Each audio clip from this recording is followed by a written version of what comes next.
The Bay, o conocida como Terror en la Bahía, se estrenó en el 2012 y su temática corresponde a lo que se conoce como terror ecológico. No es una película narrada de forma convencional, básicamente es una recopilación de eventos grabados de diferentes dispositivos como celulares, cámaras de vigilancia, cámaras policiales. Todo es narrado por una de las pocas sobrevivientes del terror vivido en la bahía de Chesapeake, ubicada en la costa este de Maryland. Todo esto es narrado por la novata reportera Donna Thompson, quien no sabe cómo abordar el tema desde un principio. Se nota muy incómoda, pero aún así lo hace. Y es como empieza la película. En Terror en la Bahía no hay protagonistas, no hay personajes centrales. Podríamos decir que la más relevante es Donna por ser quien junta todo el material con un compañero de trabajo ya tiempo después de la tragedia. Lo que vemos en esta película son varias historias paralelas y que de forma breve se van contando en torno a lo que se vivió 3 años atrás. El hecho ocurre un 4 de julio del 2009 en la ciudad de Claridge, específicamente en los alrededores de la bahía de Chesapeake en Maryland, cuando la gente celebra el Día de la Independencia y Donna cubre los eventos programados para esta festividad.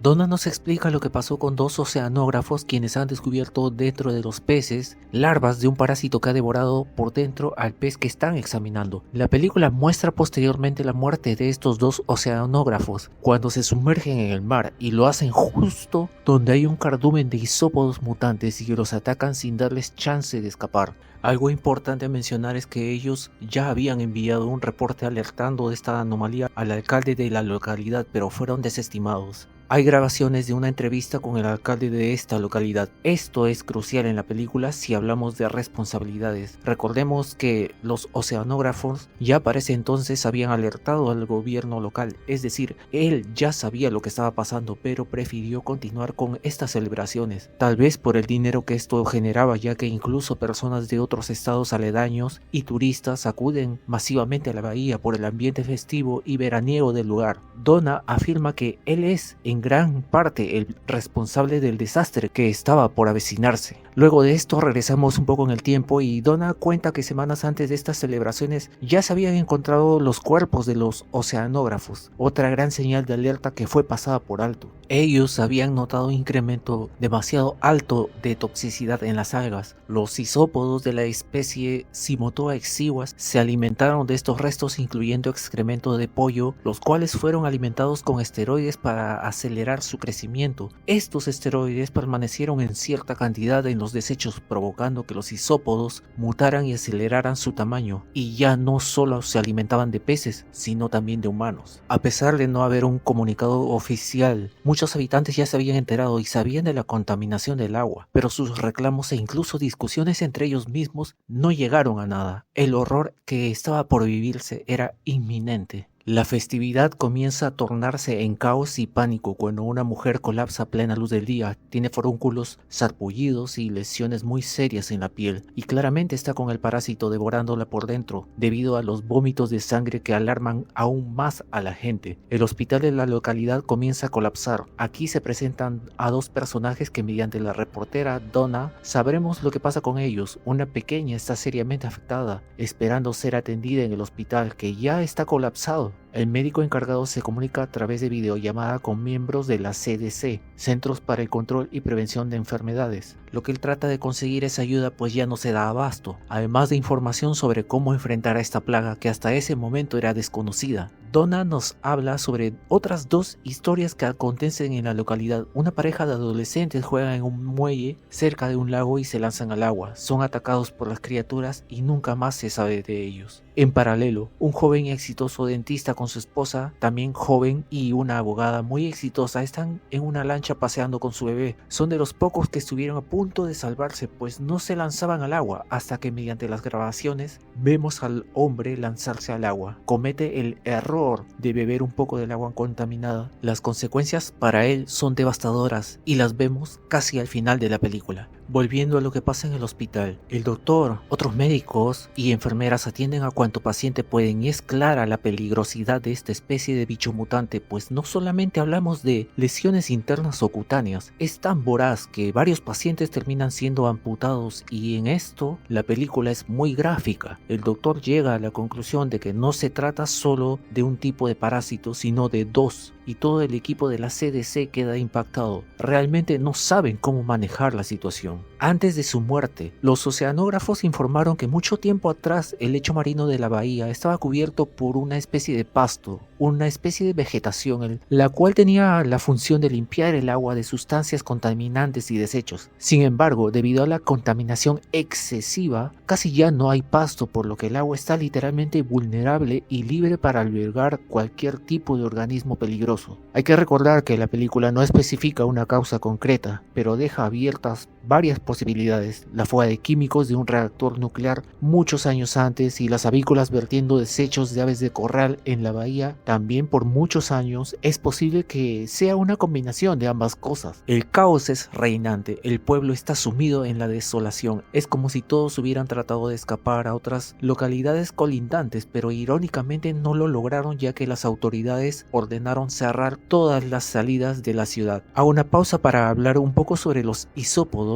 Simotoa exigua. Estos isópodos son criaturas marinas reales, las vemos especialmente en el mar del Pacífico. Incluso hay algo real que se ve en la película, y es que devoran las lenguas de los peces. Lo interesante es que una vez que devora toda la lengua, se aferra en ese lugar y, como parásito que es, se alimenta de la sangre del pez, es decir, se convierte en una especie de reemplazo de la lengua y aprovecha la boca del pez para alimentarse. No obstante, si bien es cierto pueden llegar a adaptarse a cambios y peligros en su entorno, no es posible que lleguen a causar los daños que provocan en las personas como se ve en la película. Al menos de momento no se han reportado casos de isópodos que ataquen de esa forma a seres humanos, pero la película, como obra de ficción, exagera los hechos para aumentar la tensión y angustia, además del impacto visual por sus escenas tan grotescas, y podríamos decir que también lleva un mensaje indirecto sobre los peligros de la contaminación del medio ambiente. Una escena realmente escalofriante es la del bote con los pescadores. Uno de ellos atrapa un pez y nota algo extraño dentro de su boca. Lo que sale del pez es un isópodo mutante que se mueve rápidamente por su brazo y regresa al agua, dejando aterrados a todos. Es este uno de los millones de isópodos mutantes que han azotado la bahía y siguen devorando desde dentro a los peces, causando muertes masivas y también a gran parte de la población. Un descubrimiento sobre estos isópodos mutantes es que, al igual que lo hacen con los peces, también se comen la lengua de las personas. Se ocultaron muchas cosas. Esto es algo que pasa mucho. La película hace una crítica clara sobre esto, ya que hay otro ente gubernamental encargado del cuidado del medio ambiente. Se trata de la EPA, quienes, en comunicación con la gente de la CDC, un representante de dicha organización admite que en el año 2002 ya se había registrado muestras enormes de todo tipo de desechos, excrementos de aves, basura y lo que mencioné al principio, que es la sustancia tóxica que fugó del reactor nuclear. El problema es que esta gente pensó que no iba a mezclarse con el agua potable que abastecía a la población. Sin embargo, se supo que una pequeña parte de toda esa agua contaminada sí se filtró a pozos y reservas de agua que estaban destinadas al consumo de las personas, incluso habiendo una planta de desalinización que purifica el agua. Esto no es suficiente para limpiarla totalmente. Hagamos memoria nuevamente. ¿Recuerdan que no hubo posibilidad de escape para las personas en el puente y otras vías de escape? Pues bien, fueron muriendo poco a poco en las calles de la ciudad. De hecho, en grabaciones de cámaras de vigilancia y las del camarógrafo de Donna pueden mostrarse en pantalla. La reportera muestra una escena en la que escucha gritos de dolor mientras trataba de informar sobre los hechos. La gente estaba muriendo literalmente, quedando tirados en las calles. Ella sabe que no puede hacer nada y solo trata de continuar hablando a la cámara, claramente afectada. El no saber cómo enfrentar el peligro provocó que incluso muchas personas pierdan la vida por otras causas, como ocurre en la escena en la casa donde dos policías, uno de ellos ingresa, su compañero lo sigue y lo que pasa solo podemos deducirlo por los gritos. Al parecer, el hombre que estaba infectado y por el dolor insoportable gritó que le dispararan. Hubo un gran disturbio que terminó en la muerte de todos, salvo el primer policía, quien luego sería encontrado por el sheriff y el alcalde, quienes lo escuchaban hablando incoherencias. Nadie debe morir así, es una de esas cosas que dijo, y termina con su vida. Más tarde, Donna cuenta un incidente en el que no se percata de la presencia de un cadáver metros arriba de ella y un chorro de sangre le mancha la cara, pero cuando está intentando calmarse encuentra algo horrible y que nos da una idea de lo que está pasando con la mayoría de personas contaminadas por el hisópodo. Un hombre tirado en el piso y con gran parte de la boca y cara devorada, y con estos bichos aferrados a su cavidad bucal. Lo peor de todo es que muestra señales de aún estar vivo. Ver esta escena, según ella misma confiesa, fue lo que finalmente la llevó a decidir no hacer más trabajos de este tipo. Alex y Stephanie, la pareja, habían sido advertidos sobre lo que estaba pasando. La madre de Stephanie, quien murió en el hospital colapsado, le había enviado varios mensajes. Sin embargo, los servicios de telecomunicaciones fueron cortados. Así que al llegar a la ciudad, la pareja encuentra un escenario desolador. Han visto cadáveres por todas partes. Hablan con un amigo a través de videollamada contándole lo que han visto. Es entonces que este amigo le pregunta a Alex qué es lo que tiene en el cuello. Era una enorme erupción cutánea que advertía lo que le estaba a punto de pasar. El tipo colapsó. Estuvo siendo devorado por dentro por un hisópodo hasta que el bicho salió a la superficie a través de su cuello, matándolo. Ahora, hay una pregunta necesaria de hacer. ¿Qué medidas tomaron las autoridades? Pues bien, un representante de Seguridad Nacional informó a la CDC sobre los oceanógrafos y las causas de su muerte.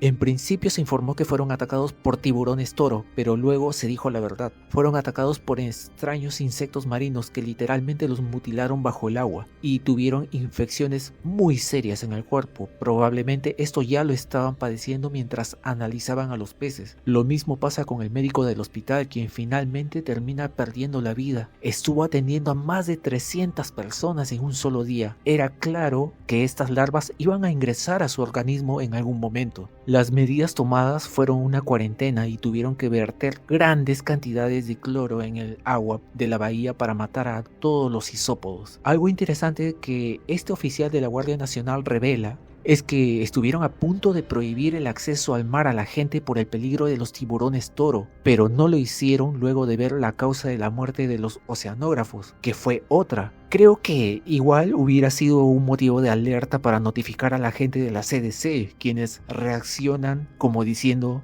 ¿por qué no nos avisaron antes, imbéciles? Finalmente la reportera Donna cuenta ante la cámara que la cuarentena duró 3 días, aunque se extendió. Confiscaron todas las cámaras y celulares con los que se pudieron grabar evidencias de lo ocurrido. Las personas que sobrevivieron fueron indemnizadas con una fuerte cantidad de dinero. Ella explica que esto fue bajo la condición de no hablar de lo que pasó en la ciudad. También revela que algunas personas, a pesar de haber estado expuestas a estos hisópodos, nunca llegaron a enfermarse. De hecho, ella es una de esas personas, pues hay una escena en la cual se ve a Donna bebiendo agua de un grifo en medio de la calle para los veraneantes, cuando el caos todavía no se desataba. Stephanie también se salvó. Donna trató de convencerla para dar su testimonio, pero ella finalmente se negó. Antes de cerrar su informe sobre los eventos, revela que las autoridades decidieron culpar a todo el caos ocurrido a un alza inusual en la temperatura del agua. Bien, para concluir, sé que se ha hablado mucho de esta película, pero tenía que dar mi opinión también. Es sabido que los isópodos, al igual que otras especies marinas, pueden mutar, pero no al punto de atacar a los seres humanos como se muestra en la película. Si bien es cierto, la película es una crítica sobre la negligencia e ineptitud de las autoridades cuando se trata de salud pública y peligros como contaminación ambiental, también es bueno destacar la valentía de personajes como el Dr. Abrams, quien lo da todo hasta el final, el esfuerzo de los oceanógrafos por analizar y avisar a las autoridades sobre lo que está pasando con los isópodos se mostró exigua. Lo mismo pasa con el profesionalismo de Donna Thompson al continuar registrando los eventos en la bahía y 3 años después dar la cara para contar la verdad sobre lo que pasó, sabiendo que esto puede costarle no solo problemas laborales, sino que está poniendo en riesgo su propia vida. Bueno gente, me gustaría leer sus comentarios y opiniones sobre esta película. Es todo por ahora, gracias por su apoyo como siempre y nos vemos en la próxima.